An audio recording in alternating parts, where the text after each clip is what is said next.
Okay, good evening. Welcome to the January 23rd Riverhead Central School District Board of Education meeting. Can I get a motion to come out of executive session? Motion. Thank you, Mr. Wallace. Can I get a second? Thank you, Ms. Healy. All in favor? Motion carries. Could you please stand for the Pledge of Allegiance?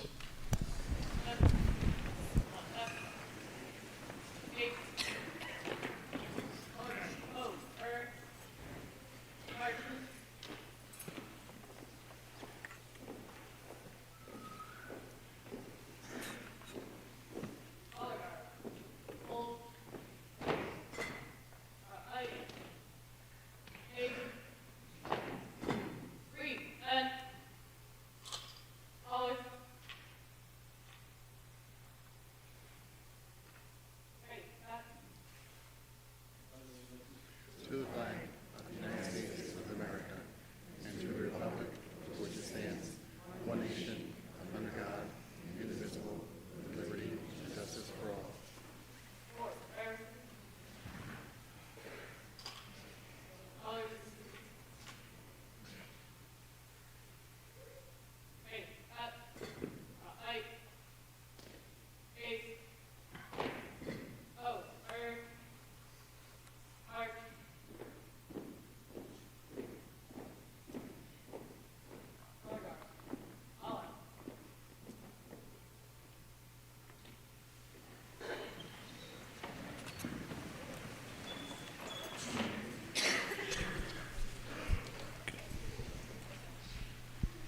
Okay, thank you. Now I'm going to turn the meeting over to Dr. Cheryl Pettis. Good evening, everyone. And now we are going to enter into one of the favorite parts of our board meeting, where we get to recognize some of our outstanding students. So I would like to take this opportunity to invite our Director of Athletics, Physical Education, and Health, Brian Sachs.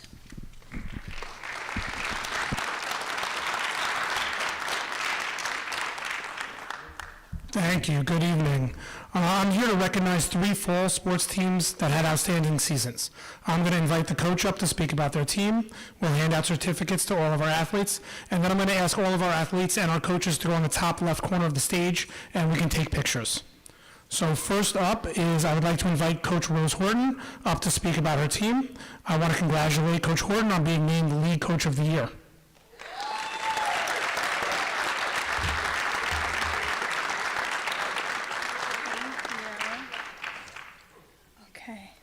Good evening. I want to start off by saying thank you to the Board of Education for having the varsity volleyball team here tonight, as well as the athletic department, our team parents, and the entire community for rallying behind us every step of the way.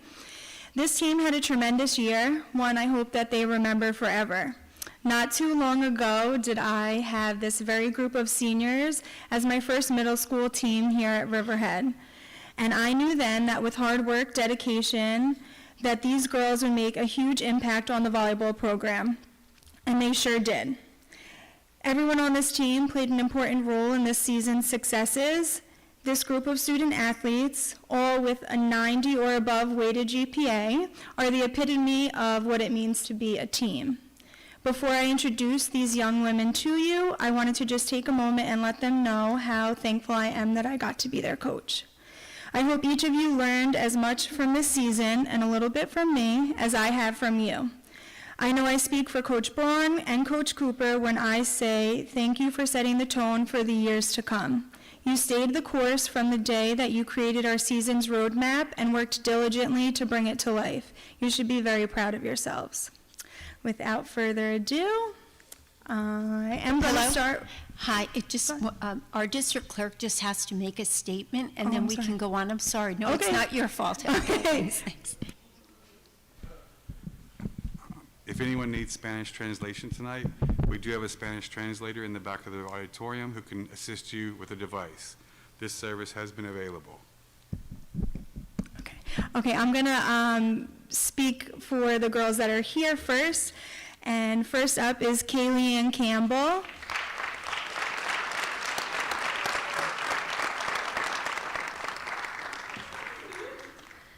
Next, we have Alexis Dacus. want to take a picture. Sneak through, don't knock over the thing. Jamie Elwood.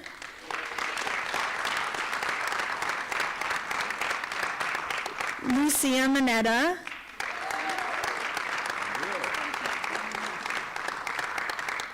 Adriana Martinez. Claire Normoyle.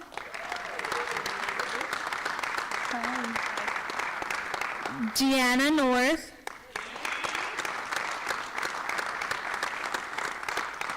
Leandra North.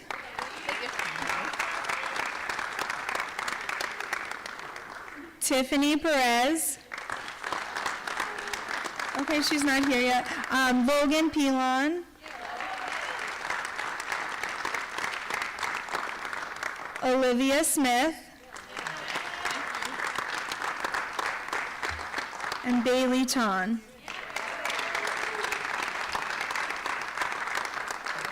And there's just a few girls that weren't able to make it, and that is Maeve Bailey, Kira Bruin, Maya Morelli, and Casey Mojo.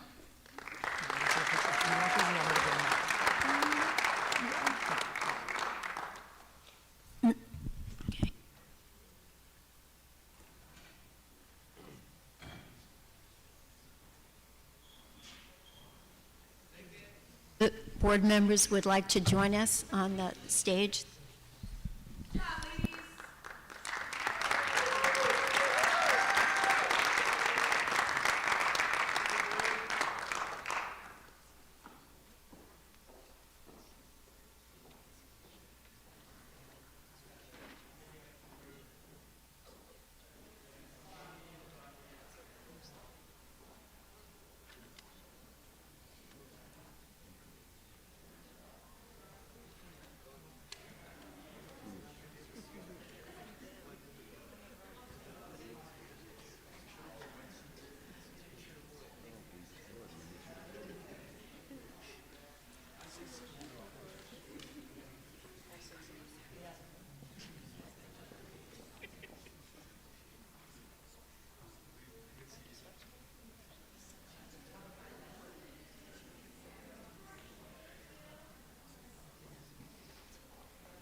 So the board is going to stay up there as we continue. I'd like to invite up our girls tennis coach, Coach Vic Guadagnino, to speak about his team. And I'd also like to congratulate Coach G on being named League Coach of the Year. This is his third time in the last 4 years being named Coach of the Year.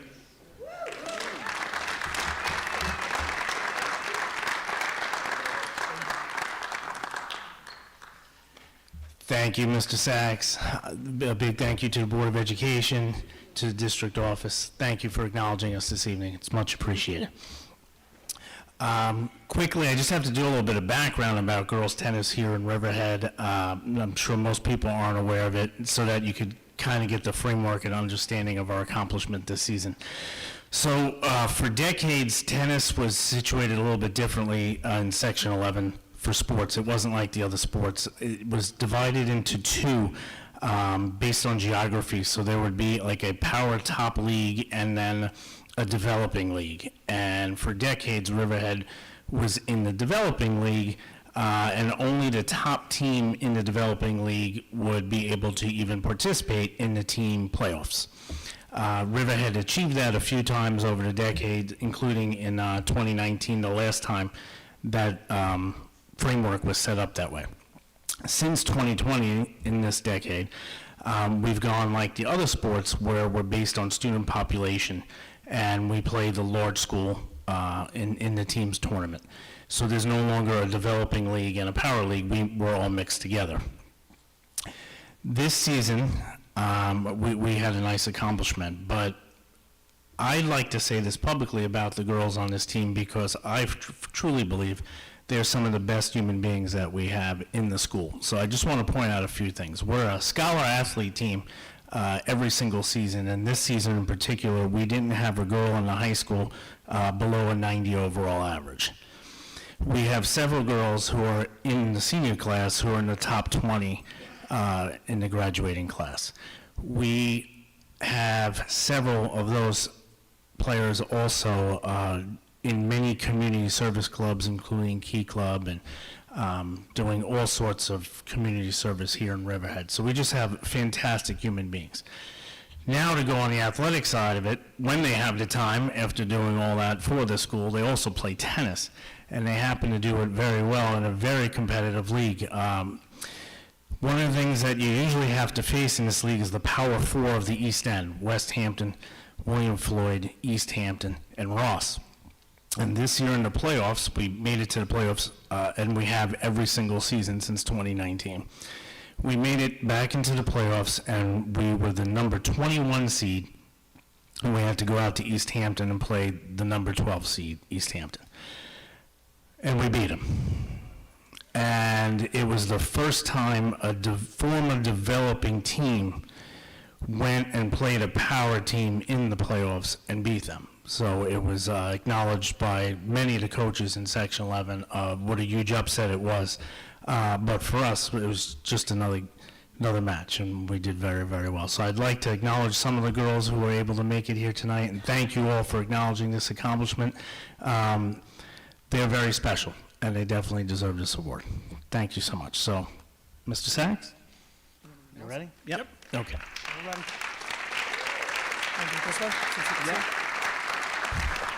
Unfortunately, with the changing of the date, we were supposed to do this at a previous date. Many of the girls aren't here, so I'll just say all the names. Olivia Esposito, Annalie Fisher, Alexandra Hoverkamp, Wesley Keating, Eunice Kim, Giada Lospinuzzo, Genevieve Matway, Eva Miras, Shannon Noon, Paige Rayner, Natalie Stork, Natalie Tucci, Reese Worth, Christina Pagnazzi, and Victoria Arendt.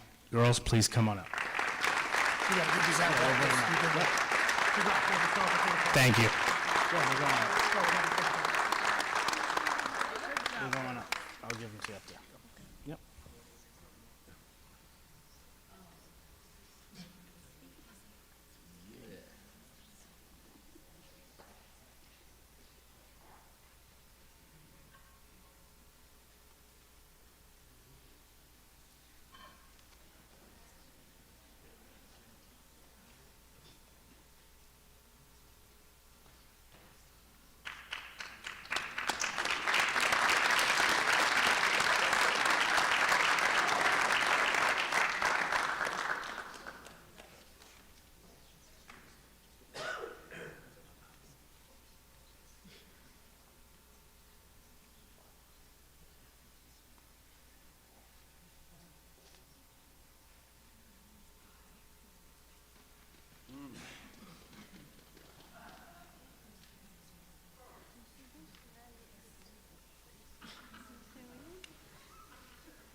last team, and certainly not least, I would love to invite up Coach Steve Fiella to introduce and speak about boys golf.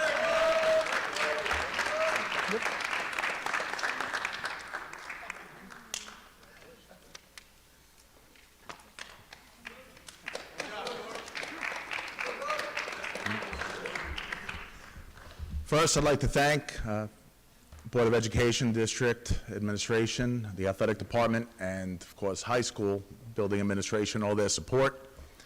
As far as wins and losses go and accomplishments, 2019, the golf program won their first league championship. Then we're faced with the pandemic and austerity. These young men were in 8th grade when that team won the league championship. We had a meeting when they were in 9th grade, told them no excuses, it's up to them to keep it going, commit themselves, work hard, set goals, and as a result, won the league championship every year since. And this past year, out of 51 teams, finished in the Final Four, losing toward Melville. But it was a great match, very proud of the boys. You know, working in public education the last 27 or so years, and here the last 25, I found myself to be a bit of a de facto ambassador diplomat of the Riverhead School District, especially the high school, where I've worked my whole time here. We got lots of great things. They don't get the attention that they deserve. Great opportunities, programs. And these young men behind me, they play other sports, they're in AP classes, they're a New York State Scholar athlete, it's important. Okay, I believe 4 of them so far have committed in other sports to play Division I next year. And as much as I find myself in the capacity of being an ambassador of the district, telling everybody how great we are, you know, anyone sit down with any of these guys and talk to them about their goals, about how they're going to achieve them, about their plans, about their experience, they're the ultimate ambassadors. We don't have a better group of people in this district. The finest young men are in the suits back there. It was their idea, by the way, the suits, navy blue. All right, they really do represent the best that, you know, we have to offer. And varsity sports is a culmination of a community, a district, a building, and all the support that goes into it. So this is really everybody's award. Also, we were conference championships. Coach G mentioned, you know, the mighty South Fork. So, you know, we did take down the West Hampton, East Hampton, you know, and that whole barricade that they had established in the sport. So very proud of these guys, and very fortunate to have them here, and the example that they've set for others to follow. They truly have set the standard, and we're reloading next year. There's no rebuilding around here. I just got a new phone. My daughters make fun of me because it was like 5 years old, the old one. All right. I didn't know you had to sign into every app again. I have to remember that. So, first nod here, I couldn't make it, is Camden Wallace. And, guys, who else couldn't make it? Keith Smith. All right.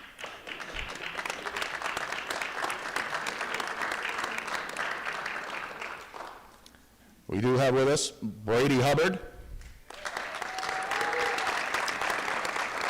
Colby Barron,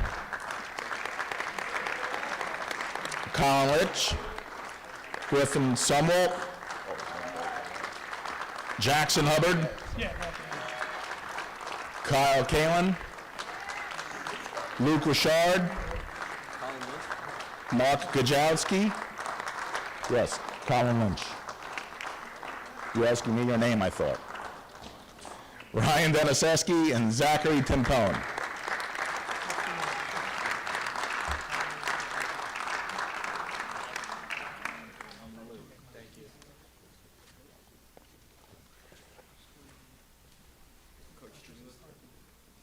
Always dripping.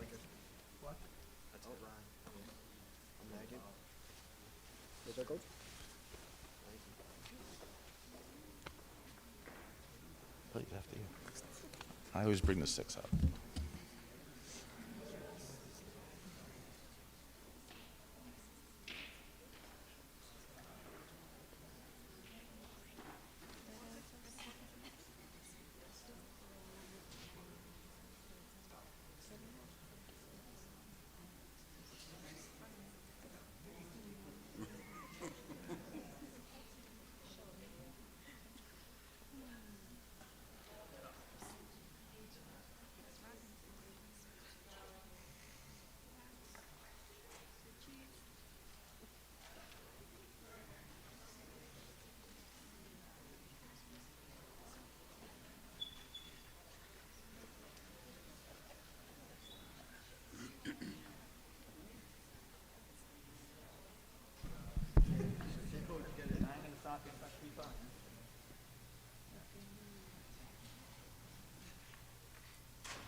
Tiffany Perez needed hers.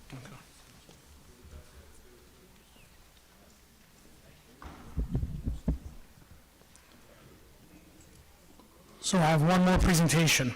I'd like to start by asking Walt Stewart's family, who is Mrs. Shizever and Mr. Shizever, to come on up as we speak. Last Wednesday at our senior wrestling match, we had the opportunity to honor and remember all Coach Stewart did for Riverhead and the wrestling community. At this event, we unveiled the remaining plaques for our auxiliary gym and wrestling room. Instead of me speaking, Emily's son, Matthew, Walt's grandson, put together a wonderful video that encapsulates Coach Stewart's life, narrated by our wrestling coach, Jake Benedetto. Some moments from the last Wednesdays are intertwined into this video, so please enjoy the video. Good evening, everyone. Welcome to Riverhead High School. I'd like to thank you all for taking time out of your busy schedule to join us this evening. The wrestling community lost two legends of the sport this past year. Just recently, we lost Coach Jumper Leggio, the godfather of kid wrestling. I was blessed with the opportunity to speak with Coach Leggio just a few weeks ago. He was looking forward to being here tonight and speaking about the man that we're all here to honor, the legendary Coach Walt Stewart. Coach Leggio described Coach Stewart as an absolute gentleman, a man that looked you in the eyes and shook your hand in a way that you would never forget.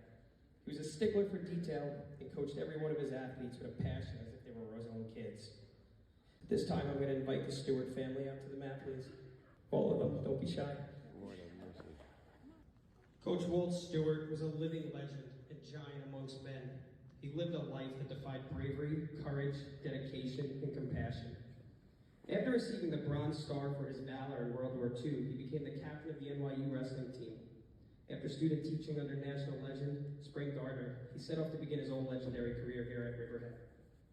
From 1950 to 1985, he led the Blue Waves to 242 dual meet victories, 4 league dual meet titles, 6 league tournament championships, and won the Section 11 championship in 1963.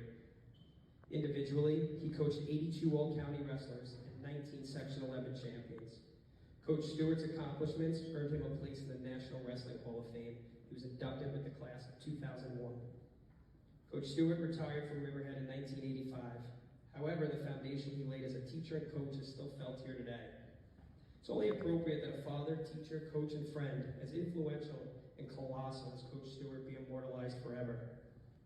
At this time, I'm honored to announce that from here on out, our wrestling room will forever be called the Walt Stewart Memorial Wrestling Room.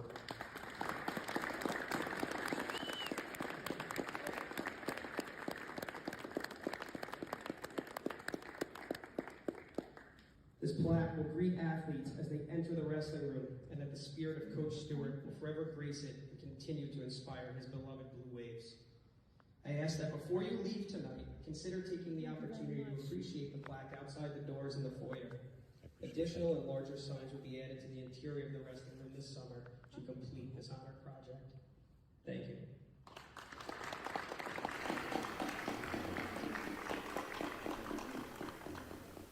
So it is my pleasure and the board's pleasure to honor Coach Stewart in renaming the auxiliary gym and the wrestling room after Coach Stewart.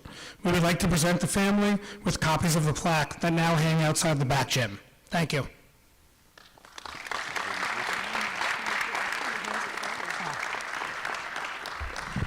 Hi. I just want to say we'd like to thank you on behalf of the entire family, the Stewart, Chizever, Thomas, Bagshaw family. I'd like to thank everyone, the Riverhead Central School District, the Riverhead High School, Coach Benedetto, Brian Sachs, and the entire Riverhead Athletic Department for honoring my dad, Coach Walter Stewart, this evening. Words can't express how much the wrestling program meant to him, and this is a huge honor that he'd have loved to have seen. Thank you.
If any of our students are still here and their families, we understand that you get up very early in the morning and it would be okay to leave at this time. I just want to once again congratulate our amazing athletes and also the Stewart family. We are extraordinarily proud. Thank you.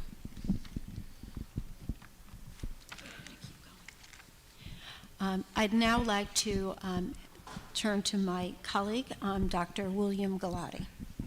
Thank you, Ms. Pedicic. Good evening, everyone. It gives me great pleasure to introduce Dr. Joseph Pesquera, who will share with us an overview of the Riverhead Middle School Advisory Program. For the 2023-2024 school year, we offered this important middle school priority as a pilot program for select students in 7th grade. It is our hope that in the future, we will be able to offer this opportunity to the entire 7th grade cohort to best support their academic, social, and emotional development.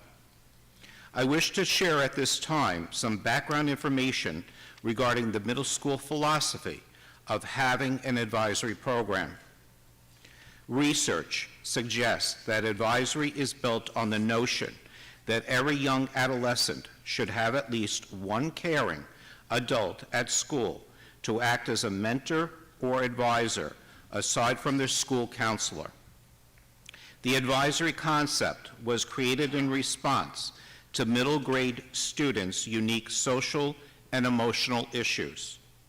An advisory program helps students develop respect for self and others, compassion, a workable set of values, and the skills of cooperation, decision-making, and goal setting.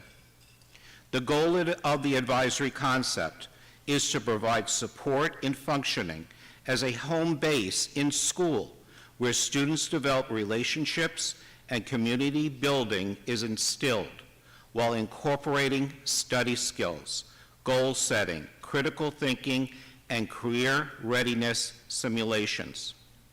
Educators have identified that the advisory concept is the bridge linking the academic curriculum with effective social and emotional development, leading to improved student learning.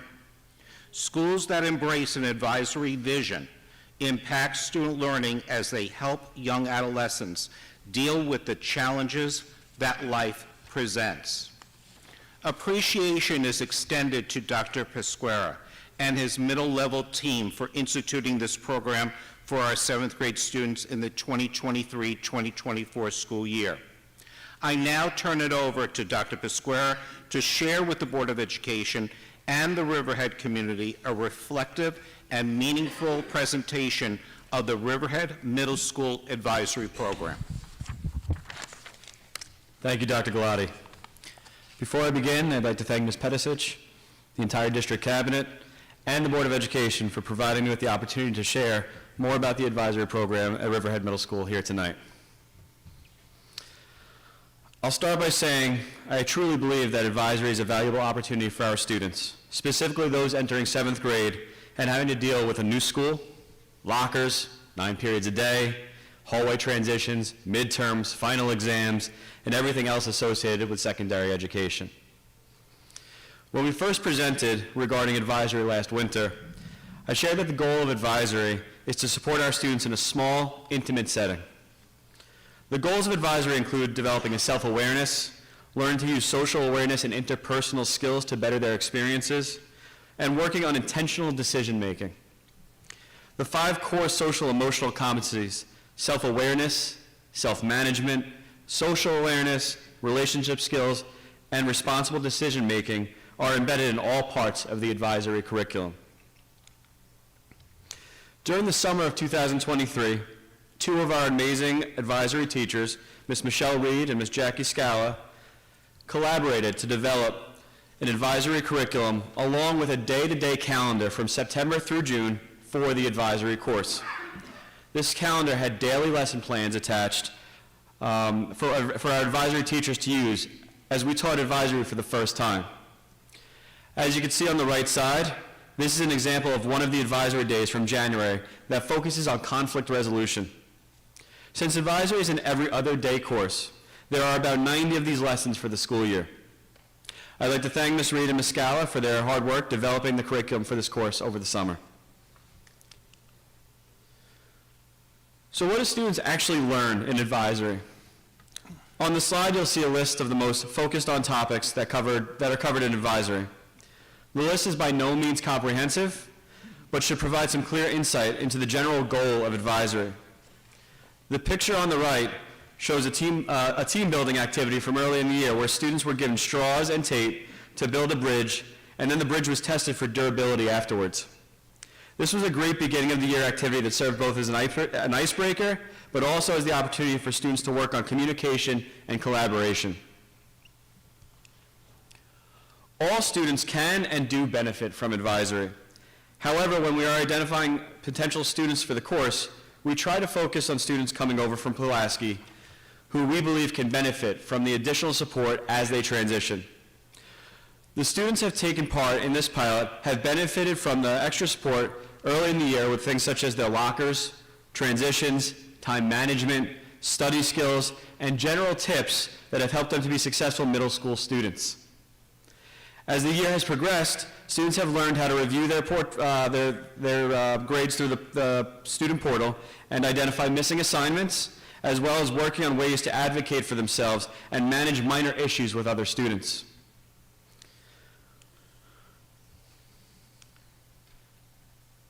We put together a brief video so that you can hear a little more about the advisory program from those involved in the program. As you can see, this program in its pilot year has been powerful. It has been a way to support our students, and our teachers have seen a noticeable difference.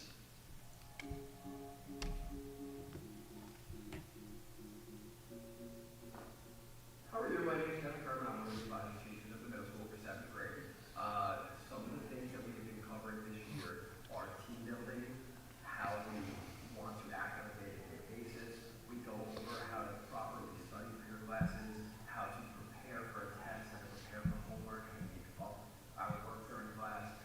We do community circles where we can go from person to person or student to student in class, and we can go over different ways to behave in different situations.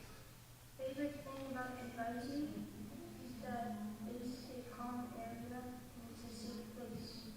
A lot of people bully, like a lot of people bully in school.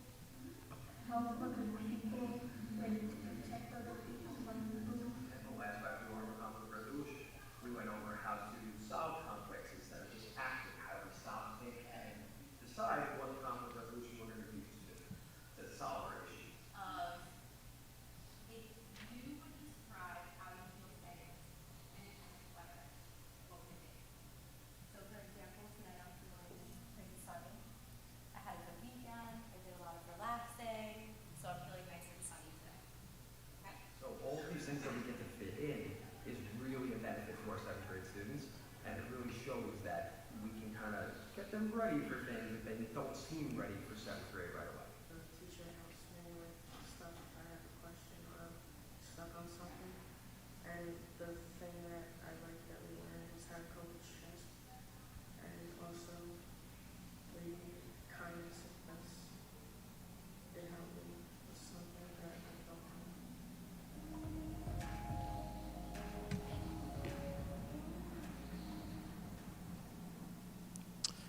So one thing that Dr. Galati mentioned that I want to point out is, for these 80 students that are involved in our advisory this year, they have someone in the building they can go to for anything that they need. And I think that's a really, really powerful thing in a school of 800 students, to know you absolutely have someone with any issues you have that you can go to.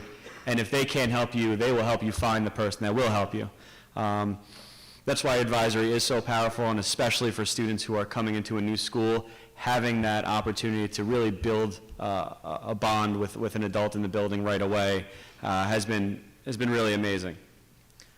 So, as we look forward, we're so thankful that the board approved this pilot for the 23-24 school year. As we look towards 24-25, we'd like to maintain the program in its current form, which is 8 teachers and about 80 students.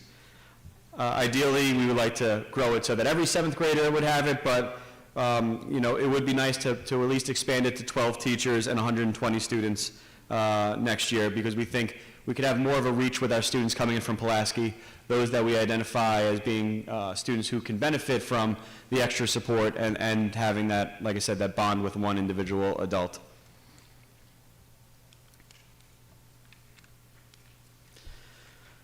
Before I conclude tonight's presentation, I'd like to thank some people that without their support, this program would not be possible. First, I'd like to thank our Board of Education for their tireless work ensuring that students are supported academically, socially, and emotionally in the Riverhead Central School District. Your support for this program and for the Riverhead Middle School and the Riverhead Central School District does not go unnoticed and is greatly appreciated. Thank you to the district office for allowing me to move forward with this pilot and providing me support and feedback along the way. A special thank you to Dr. Galati, who provided us feedback as we work to develop this course. Thank you to our advisory teachers, who have become so much more than teachers to these students. They have become the go-to person in the building for these students for everything they need help with. A special thank you to the counselors and staff at Pulaski for helping to identify and schedule students for this course. A great big thank you to Mr. Hernandez, our amazing 7th grade AP, who oversees all 7th grade students and also oversees the advisory program this year. He helped to develop a schedule to make these courses possible. Next year, Dr. O'Hara is going to be our 7th grade AP, so you got some pretty big shoes to fill there, Dr. O'Hara. Finally, a big thank you to our advisory students who have taken the opportunity and have run with it. Without their hard work, none of this would be possible. At this time, I will take any questions the board has regarding the advisory program. Thank you.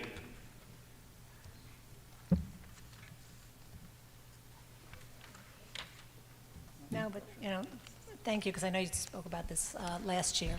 So this is incorporated in their school day. It's a separate class, right? It's every other day for 40 minutes, so it's an A day, B day type deal, yeah. Okay.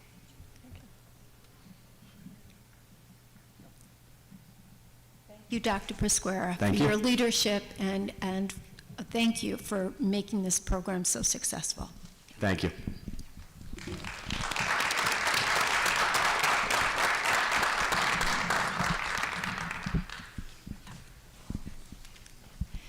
It is now my pleasure to introduce our Director of Transportation, Mr. Letmore, and also from Transpar representatives Micah Rasfield and Mike Rasfield. Thank you.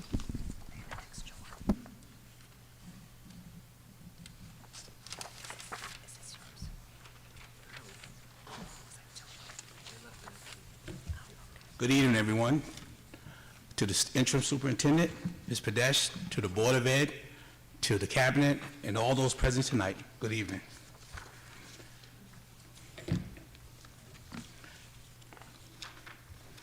So beginning of the school year, we put out a parent survey. The survey consisted of a couple of questions involving transportation. It involved the survey itself, transportation's operation update, the biggest successes, challenges, and looking ahead into the 2024-2025 school year.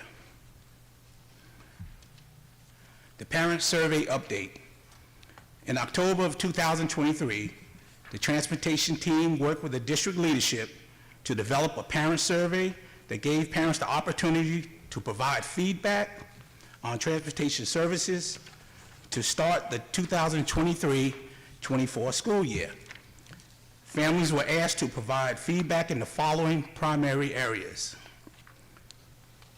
their experience with transportation within the first 2 weeks of school, their experience with transportation after the first 3 weeks of school, their overall experience with transportation this school year, their experience and preference for this year's bell schedule versus last year's bell schedule, their interest in having a bus tracking application to know when buses will arrive to stops and schools.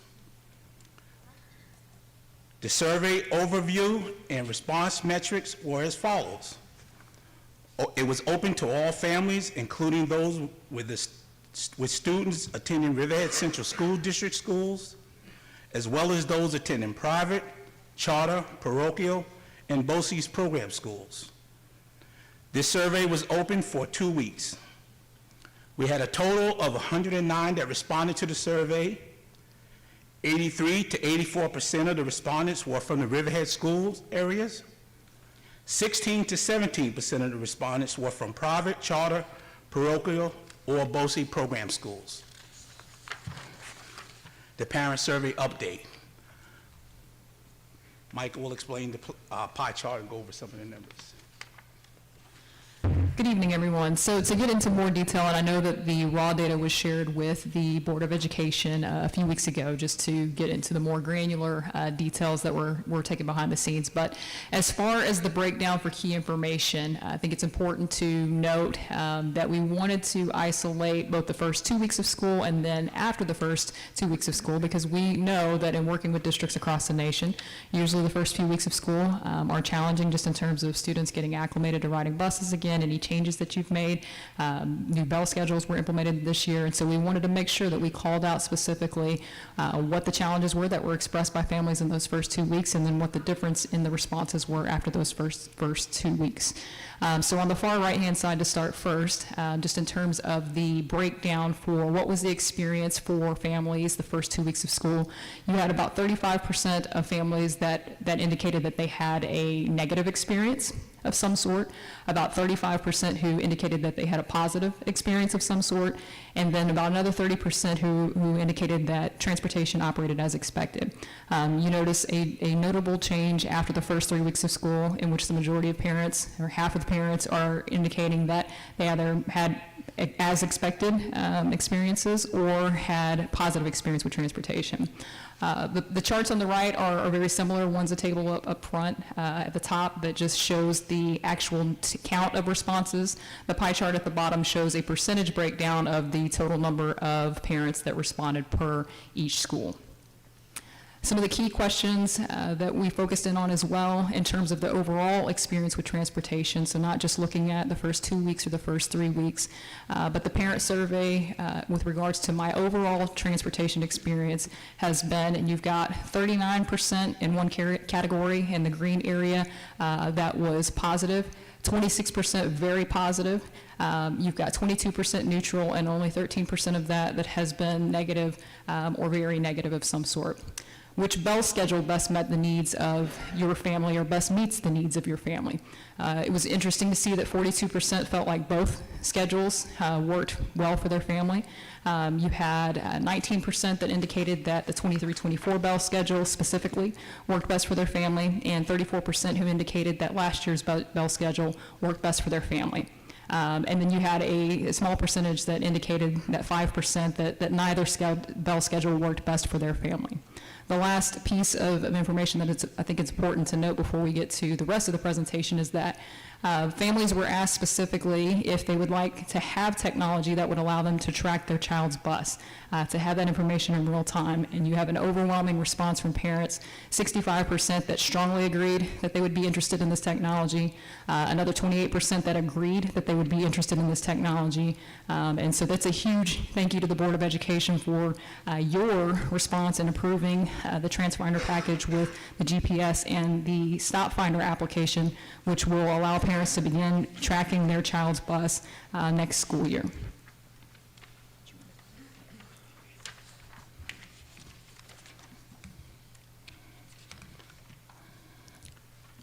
In October 2023, the transportation team also conducted a route yield to collect actual time and capacity utilization data on each run and route. The data was then analyzed, which allowed the transportation team the opportunities to make further modifications to the routes to improve on time and better performance, to determine the impact of bell time changes, to maximize the resources available, drivers, monitors, and buses, to provide all required services. Also to identify issues within the current routing software and GPS, systems that needed to be addressed. Already, we are beginning planning and evaluating how to implement changes for the next school year. As of January 19th, the transportation's team key operating metrics are as follows. We have 85 routes, 75 drivers. We have 10 open routes covered daily either by office staff, or subs, 5 of which are long-term coverages. Our daily absenteeism is around 8 to 10 drivers a day, a 10 to 13% absenteeism rate, causing further coverages by either office staff or subs. Our average number daily of drivers out for the whole week is roughly around 3 to 4 drivers. 40 monitors with an average of 3 to 5 monitors out each week.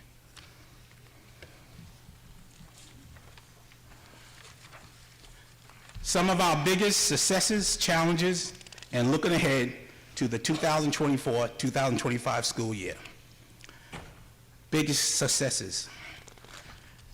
Due to the changes in bell times, buses are arriving and departing in the morning and afternoons with greater on-time consistency and smoother unloading and unloading procedures. Field trips and afternoon programs run with the elementary building are being assigned and completed in a timely manner. Approval of new routing software and GPS for implementation next school year, which will allow parents to have a greater amount of information at their fingertips regarding arrival of their child's buses to and from school. Our biggest challenges still are hiring and retaining drivers. The transportation team will continue the remainder of this year and begin looking ahead to next year by focusing on the following areas, which include, but are not limited to, continuing recruiting and hiring as many drivers as possible to combat the current driver shortages. Review the GPS reports daily to monitor routes as modifications are made and new students are added, and to continue to improve our on-time performance. Providing support to parents and schools regarding any transportation questions or concerns that may arise. Planning for routing software and GPS transition that will take place over the course of the next few months. Beginning to a plan strategically for the start of the next school year and continuing to improve upon the success that the department has had this school year.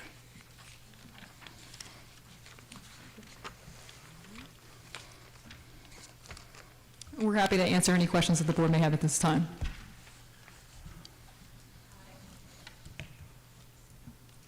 Hi, thank you very much. First of all, I want to say thank you for all the hard work. I know it's been a challenge since the beginning of the year. I do have concerns about the elementary level with the bell change schedule, but more the statistics based on the routes being on time. Because I can say personally, and also, going to the school, having elementary kids, there's a lot. I would love to see the number of kids riding the buses this year compared to last year. Because I specifically know a lot more parents are dropping off and picking up their children due to conflicts with the busing, the timing. My children's route, they were on a small bus in the afternoon. It was over an hour. My daughter had an accident on the bus because of those issues.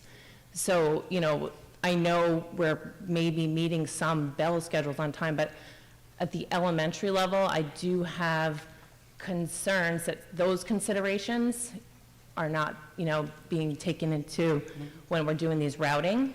I know I've talked to you, Mr. Moore, about it on the phone, and I do understand all the constraints, but I know the biggest suggestion by Transpar last year was the bell schedule change.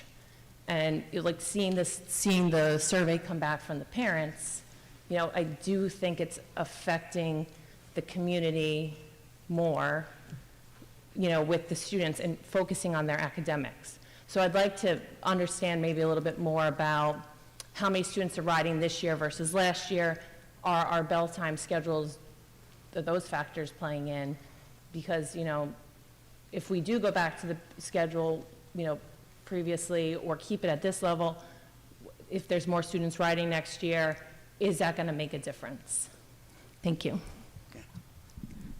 Thank you for that comment, Ms. Murphy. So when we did the route yield, that is why we conduct that on an annual basis, which is a time and capacity utilization analysis. And we collected data this year over the course of 3 separate days, in addition to other ridership counts that are taken across the year. There's no indication that ridership has decreased on buses. In some instances, it's either the same or more. We're happy to provide all of the route yield data that was collected directly from the drivers, because it's important to note that what takes place in your routing software, you're planning for who's eligible.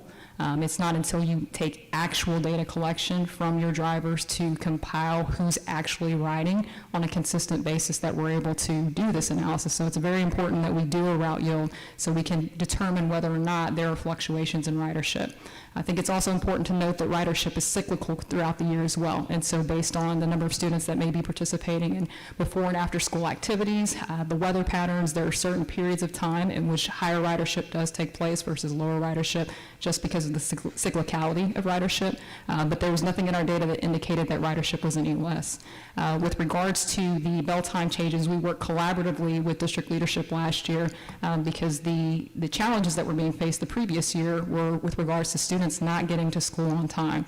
And we're happy to report that there are a greater number of students getting to school on time because of the bell time changes.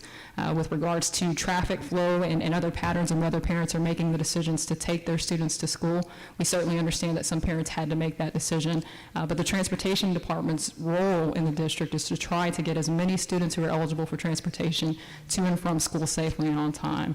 And so by making those changes based on the data that indicated that there just was not enough time to do that in a timely manner, we were impacting instructional time for students, and that needed to be addressed for the majority of students.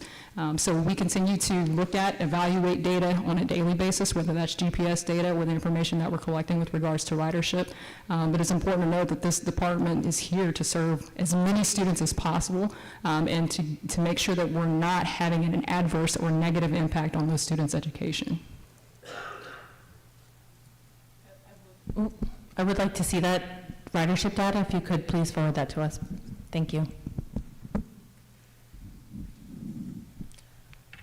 So we voted on TransFinder, and so this year you're going to be working on both routing systems at the same time. Is that what's going to happen? That is correct.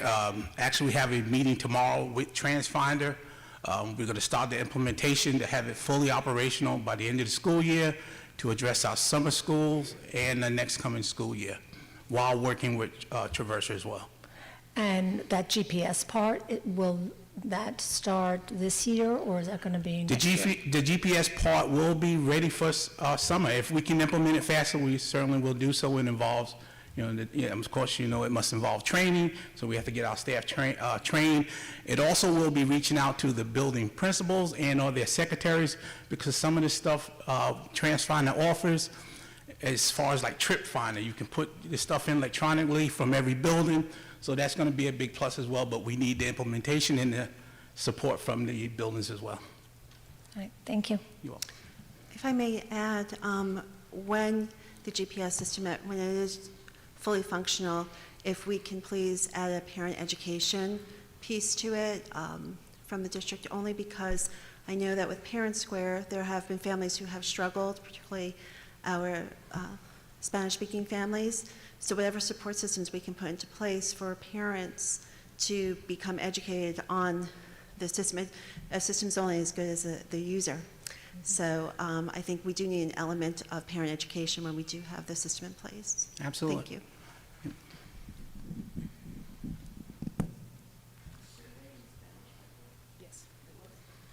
Just so you know, the question from the audience was the parent survey in Spanish? It was in all languages, and Mr. Hines helped facilitate that for us. So thank you to him and his team for that.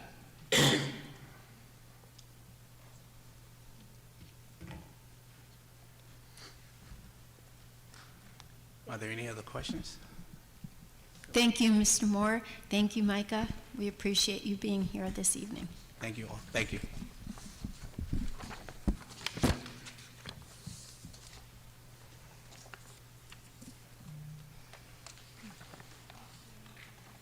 Okay, now we'll move on to public comments on agenda items and agenda items only.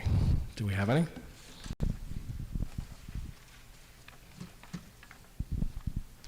Seeing there's none, can I get a motion? Vote on consent agenda items? Motion. Thank you, Mr. Wallace. Can I get a second? Thank you, Mr. Scudder. All in favor? Motion carries. Moving right along.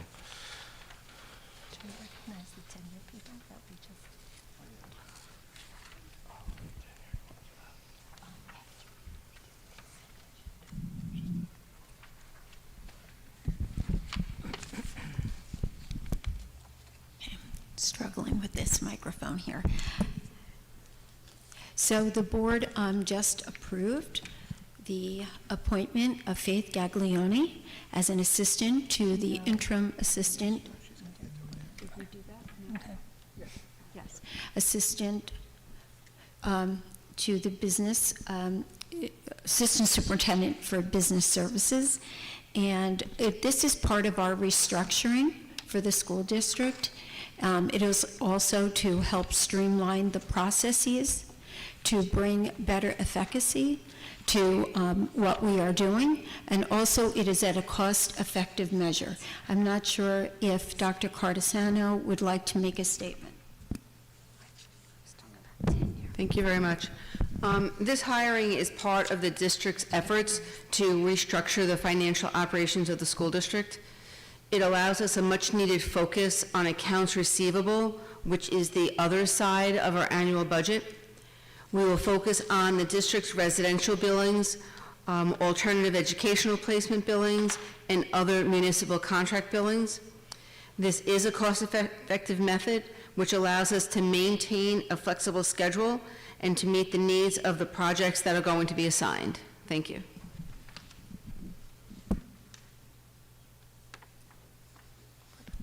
Tenure, people that we voted on for tenure.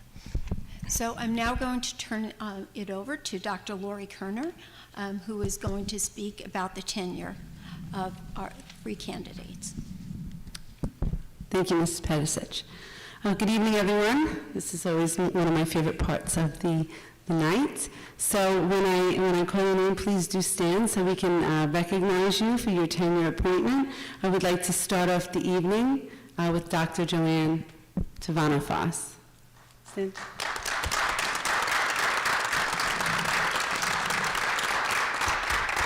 Oh, stay standing, Joanne. We want to see you. So, Joanne, I want to personally thank you for staying the course and for working with us to better the lives of our faculty, staff, students, and families. You have an extensive knowledge of what whole child education really means, and every recommendation you make is in the very best interest of every child. So, Joanne, it gives me great pleasure to congratulate you on your tenure in the Riverhead School District. I look forward to working with you for many years to come. Congratulations.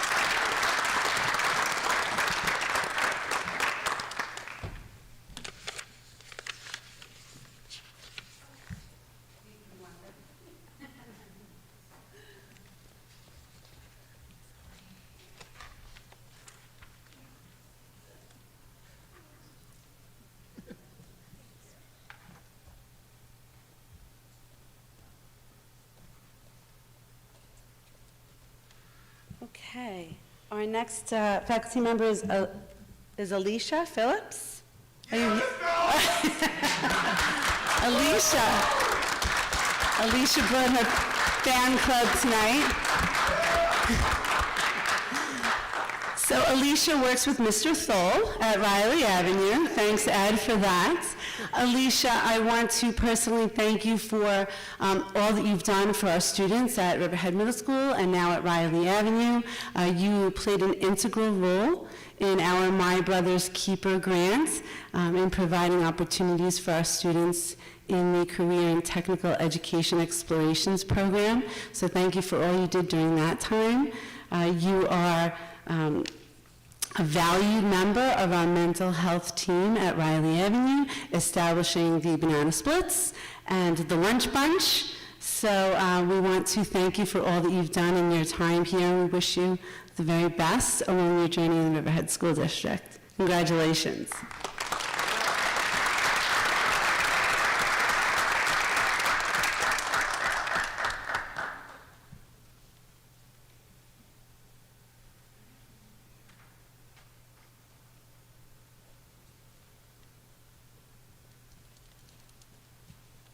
Okay, and last but not least, is Corinne here? Corinne Gengler? Is she here? You can clap for her anyway, because she deserves that recognition. We congratulate Corinne on her tenure as a teacher assistant in the Riverhead School District, providing our students with so much support, love, and care. So congratulations to Corinne. We will make sure she gets her certificate. Thank you.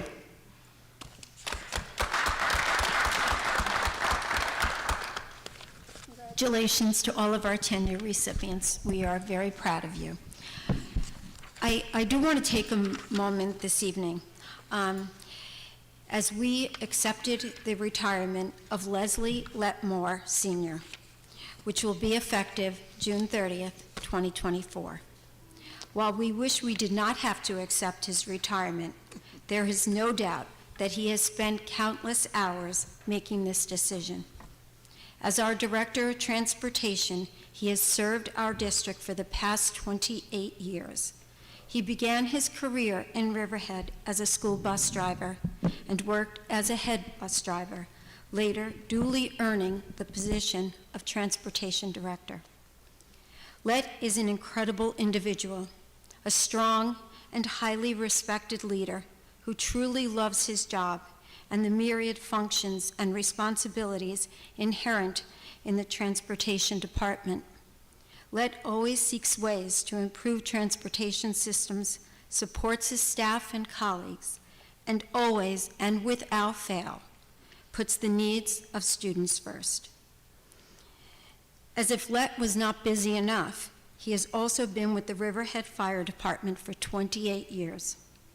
Personally, I feel so fortunate to have had the chance to work with Let, albeit way too short. However, in the limited time spent working together, he has impressed me with his knowledge, commitment, passion, care, and patience, which is beautifully balanced by his calm demeanor and witty humor. We all look forward to the next 6 months working together. I believe I speak on behalf of our entire school community in stating that the district and the community are better because of Let. He has left an indelible mark on our memories and heart. Godspeed.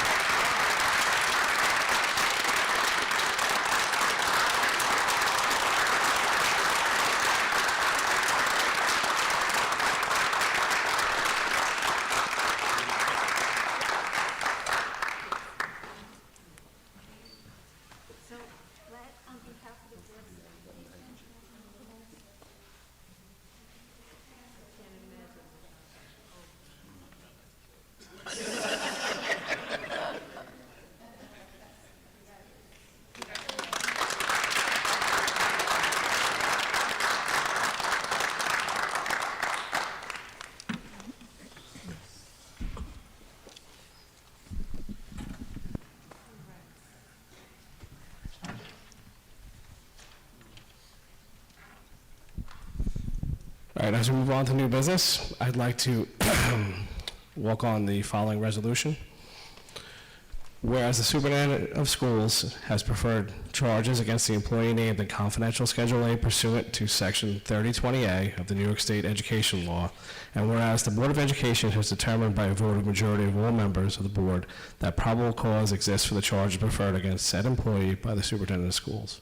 Be it resolved that the employee named in the confidential Schedule A is hereby suspended without pay, a hearing on the charges and the final determination therefore, and be it further resolved that should the employee named in executive session either waive his or her rights to a hearing or be found guilty of charges after a hearing, the Board of Education shall seek his or her termination from service in the Riverhead Central School District. Can I get a motion to add this as item J on the new business? Motion. Thank you, Ms. Healy. Can I get a second? Mr. Conley, said suspension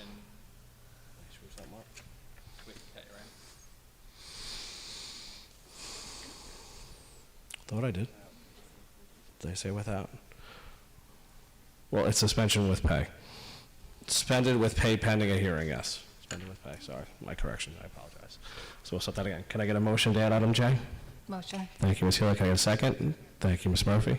All in favor? Motion carries. We'll vote on that later. Okay. Item A, under new business, agreement with William Floyd Union Free School District, shared transportation service. Can I get a motion? Motion. Thank you, Mr. Wallace. Can I get a second? Thank you, Ms. Redmond. Questions, comments, or concerns? All in favor? Motion carries. Item B, approval of consultant agreement. Can I get a motion? Thank you, Ms. Murphy. Can I get a second? Second. Thank you, Mr. Wallace. Questions, comments, or concerns?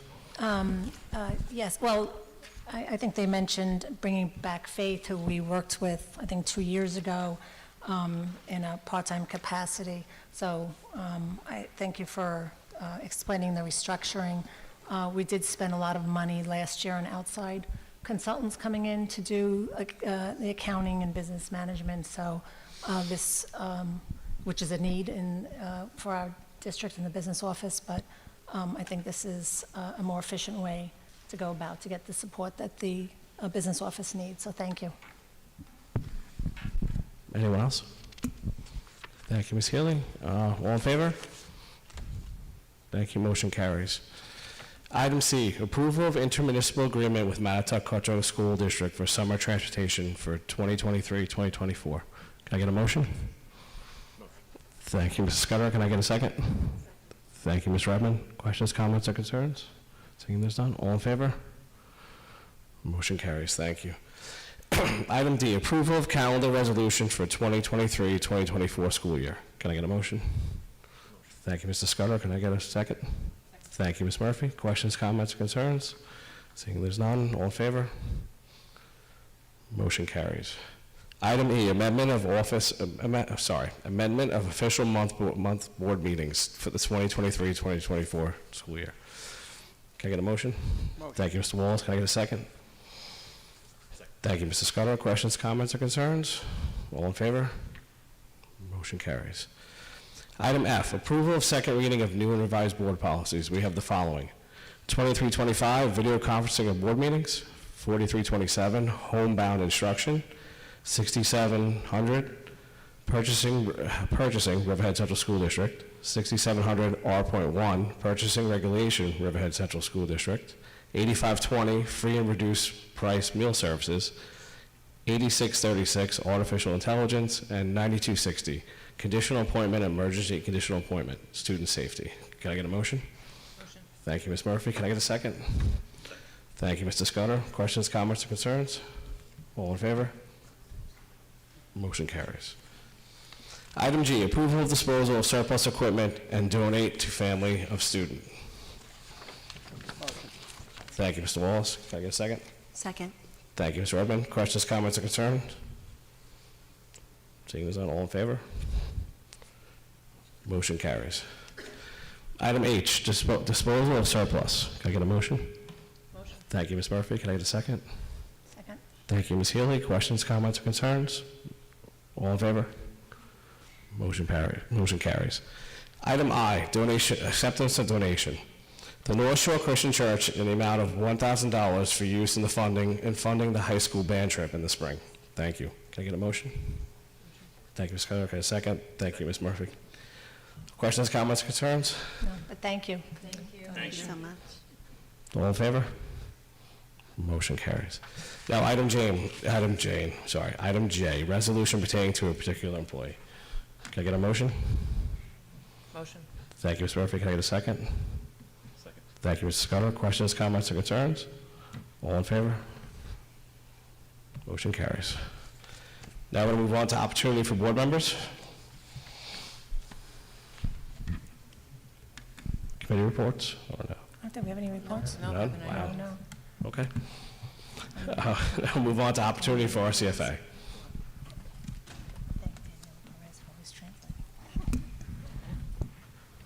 I have a statement to read from Greg Wallace. Good evening. Unfortunately, I'm unable to be in attendance tonight, and I apologize for not being here in person to deliver this statement. At this point, we feel it is appropriate for the association to comment not on the Regents Waiting Committee, but on the committee process in general. Although we respect Mr. Gassar's passion for his position, we take exception to Mr. Gassar circumventing the committee process and directly petitioning the board in public to advance a position that was counter to the consensus reached by the committee. His actions are opening the door to a precedent where anyone who disagrees with the consensus reached by a committee will have a platform to publicly pursue a zero-sum agenda which corrupts the integrity as well as the fidelity of the committee process. This committee began its work in October of 2023 and met a total of 6 times. The Regents Waiting Committee consisted of the administration, teachers, parents, and students. Of course, there were varying and sometimes divergent opinions on how to approach this question. However, the committee process is an integral part of allowing various stakeholders with differing lenses to be heard, thus facilitating the convergence of differing views for the formulation of a consensus. When differing opinions are brought together, there will always be disagreement, but the fidelity of the process is predicated on respecting the preceding and accepting the final consensus of a committee, even if you are not in complete agreement with the consensus. What is more disheartening about this chain of events is that there were students on this committee. We have heard publicly from every other stakeholder group on this committee, yet it is the voice of the student representatives who have been drowned out in the public exchange. The question of how to utilize a regent's grade in a student's average is a legitimate topic for careful consideration. Furthermore, circumstances such as mandated testing, pandemic education, and student equity have thrust this and many other important questions to the forefront. As we deal with the numerous challenges we face as a school community, we need to decide if we want to preserve the processes in place that facilitate collective problem solving or publicly disenfranchising stakeholder groups and delegitimize these proceedings will become commonplace, rendering the collective problem-solving process moot and not effective. Signed, Greg Wallace, RCFA President. Thank you, Mr. Parrish. Opportunity for Ra. Do we have anything from Ra? Okay, we're moving right along. Opportunity for public comments. We have one public comment. It was sent in by, oh, sorry.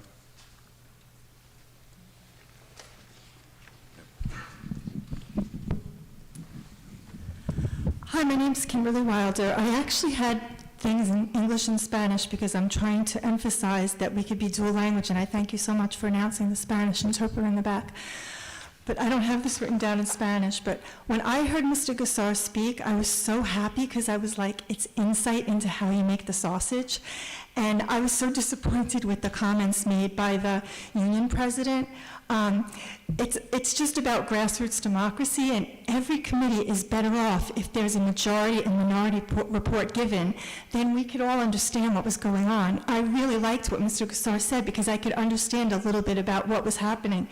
And also wanted to say that it's ironic that, remember, a parent committee person, a parent that was involved in a lot of the committees, had brought up that there wasn't enough diversity on our internal committees. She specifically said that parents wanted the Regents Committee to put out a survey to try to include parents of diversity. So I don't know who's right or who's wrong exactly or what the end result is, but it sounds like there's this call for you to democratize and diversify committees. Back to what I was going to say, sorry, I'll try to be fast. Buenas noches a todos. Soy Kimberly Wilder, vivo en Osborne Avenue. Tengo una hija de 6 años. Soy la coordinadora de Riverhead Area School Info Riverhead RASI. Hello, my name is Kimberly Wilder. I live over on Osborne Avenue. I have a 6-year-old daughter. I am the coordinator of Riverhead Area School Info Riverhead RASI. Algunas de nuestras ideas cómo mejorar la oferta bilingüe en la escuela Roanoke Avenue se han iniciado en el distrito. E informar a todos sobre los servicios del distrito, como que el preescolar es gratuito para niños de 4 años, UPK gratuito. Some of our ideas, such as improving bilingual offerings at Roanoke Avenue School, have been started at the district. And actually, the district took off on it and did bilingual at every school, and that was a beautiful thing that people here invented. I'm so proud of the board and the district for doing that. Some of our ideas have been as simple as letting everyone know about district services such as free preschool for 4-year-olds, free UPK. En la reunión anterior de la Junta Escolar y en esta, vinimos con el enfoque que pedirle al distrito escolar que brinde acceso lingüístico completo para los estudiantes y familias que hablan español.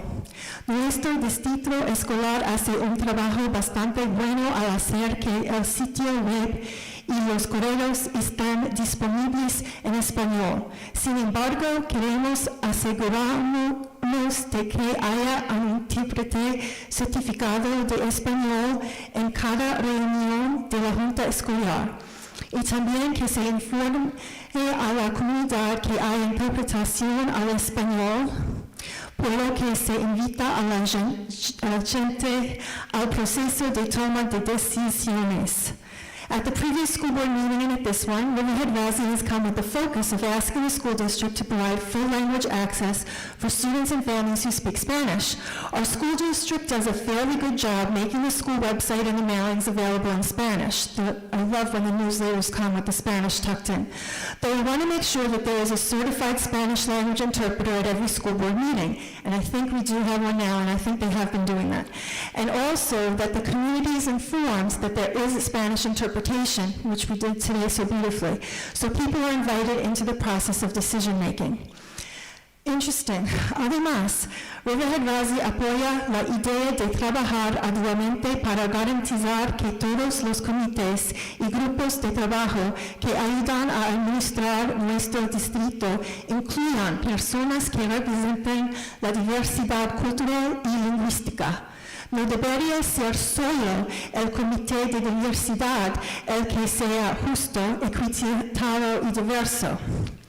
In addition, Riverhead Valley supports the idea of working hard to make sure that all of the committees and working groups that help run our district include people that represent cultural diversity and language diversity. It should not just be the diversity committee that is fair, just, and diverse. Muchas gracias por su tiempo y su atención a estos asuntos. Thank you so much for your time and your attention to these matters. It came to me from running for board. I know that being a board member is a volunteer position and unpaid and just many times thankless. So I do think that we should always say thank you very much to the school board for your patience and all the time that you give to the community.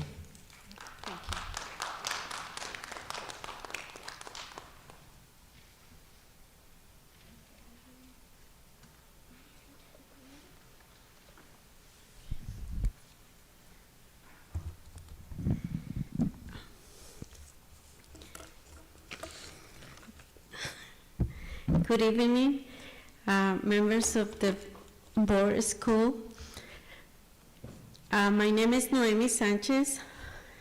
I'm the coordinator regional of the organization Ministerio Rural del Migrante. I'm here to support some of the parents.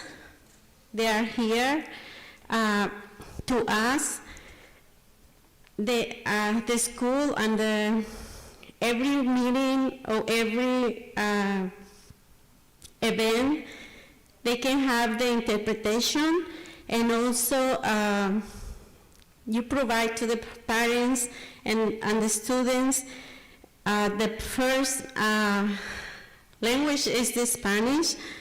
All the documents, they have the traduction.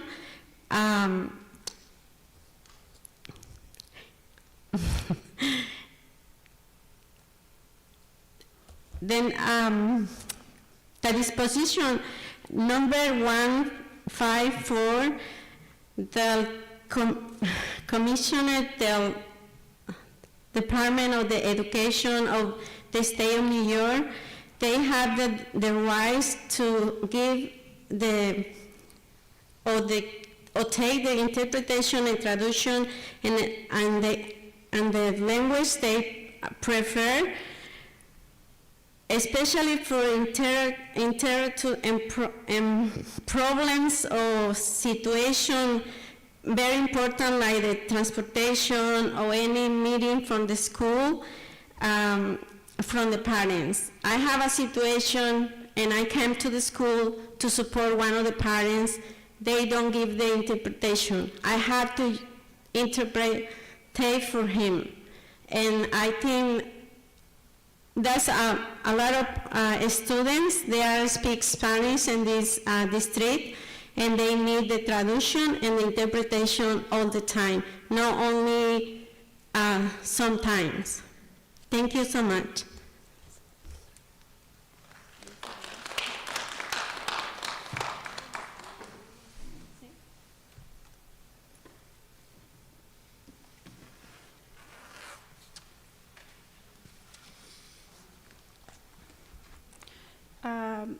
Buenas noches, miembros del Consejo Escolar. Yo no sé si alguien quiere traducir lo que yo voy a decir porque solo lo tengo en español.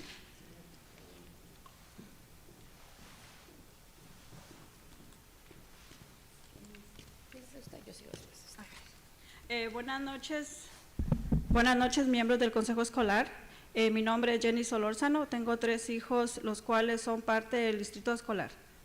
Good evening, my name is Jenny Solorzano. I have 3 children which attend Riverhead School District. Yo pertenezco al Comité de Educación del Programa de Casa, que es parte del Ministerio Rural del Migrante. I belong to the Committee of Education from the program CASA, which is part of the Migrant Rural Ministry. I don't know the exact name of it. Okay. So, los estudiantes, las familias y las comunidades hispanas y de color de Riverhead merecen algo mejor de parte de sus escuelas públicas. The students and families in the community, in the Hispanic community, and all families of color should deserve better from the school districts, from all the public schools. El Distrito Escolar Central de Riverhead se compone de una población estudiantil y sus escuelas públicas donde el 60% de los estudiantes son hispanos. The Riverhead Central School District, its population of students of public schools, where 60% of students are Hispanic. Y más del 70% de los niños son estudiantes de color. And 70% of the students are students of color. Las leyes del Estado de Nueva York y federales exigen que si un distrito escolar recibe fondos deben de proveer. The state laws and federal laws say that any students where a district receives funds from them, it should provide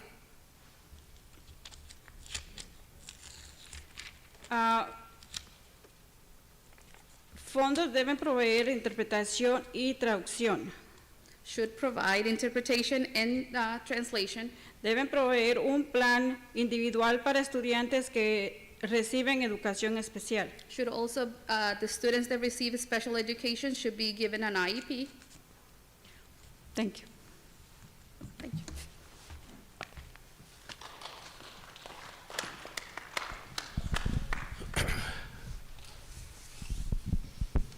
Do we have anybody else for public comment?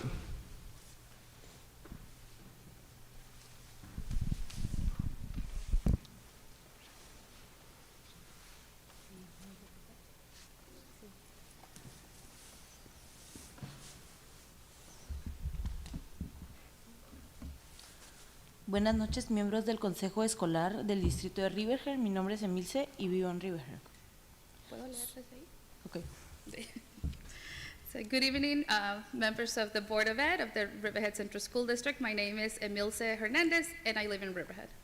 Soy parte del Comité de Educación Equitativa del programa de CASA en la organización Ministerio Rural del Migrante. I am part of the Committee of Equity and Education from the program CASA, and I'm probably going to say the name wrong again. What is it? The Migrant Rural and Migrant Ministry. Okay. Yo tengo un hijo que asistirá al kinder en este distrito escolar en el futuro cercano. I have a son that will be entering kindergarten in the near future in this district. Estoy aquí esta noche para pedirles que ofrezcan los servicios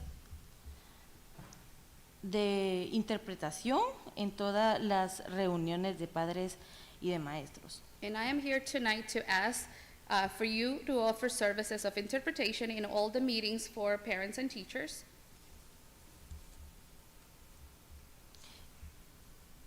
Al igual que de interpretación en todas las reuniones de, en estas reuniones del Consejo, también les pido que se aseguren de traducir todas las comunicaciones. As well as all the board meetings. I'm also asking for you to translate any type of a communication, Cartas, presentaciones, invitaciones a eventos. Con los padres los padres como yo, que nos dificulta el idioma inglés. like any letters, presentations, invitations to different events for parents like me that English is it's a struggle.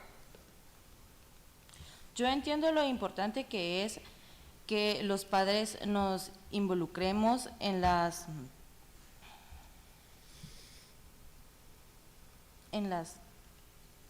educaciones de nuestros hijos y en las actividades que sus escuelas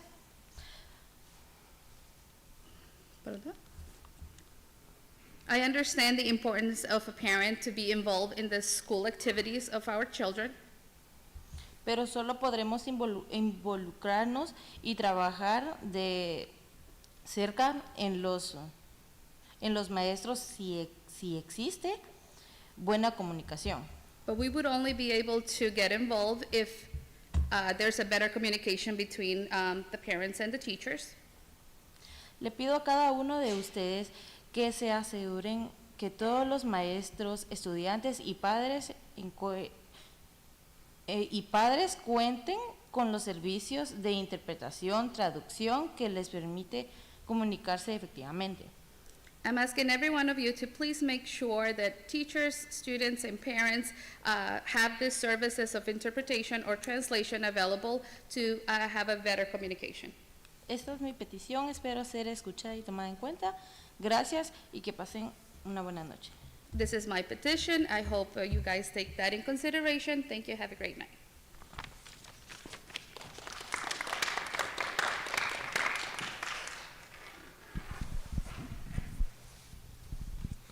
Is there anybody else for public comment? Yes. Rodney, you have any statements?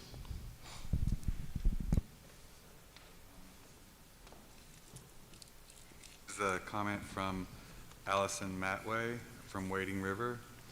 Good evening. I would like to commend Mr. Gassar, the Director of Guidance, and Mrs. Masiora, a parent in the district, for their insights into why we need to adopt a do no harm policy for Regents exam grades.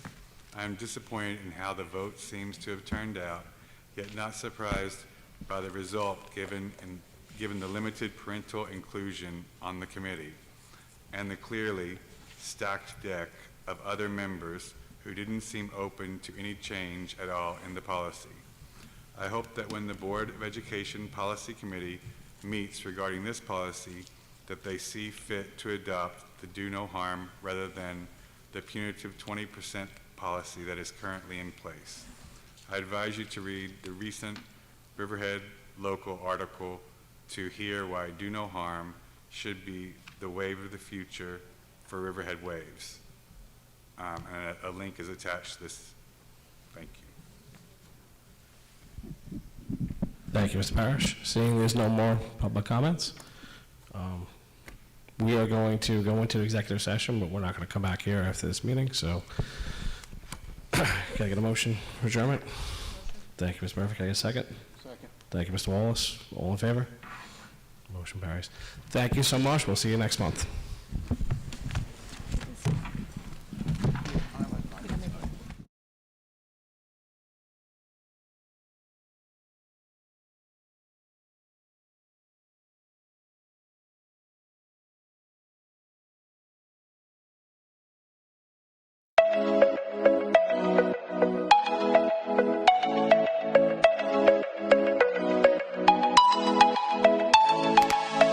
help support the Riverhead Central School District YouTube channel by subscribing. If you are not already subscribed to this channel, please be sure to push that subscribe button and click the bell to receive notifications. Thank you.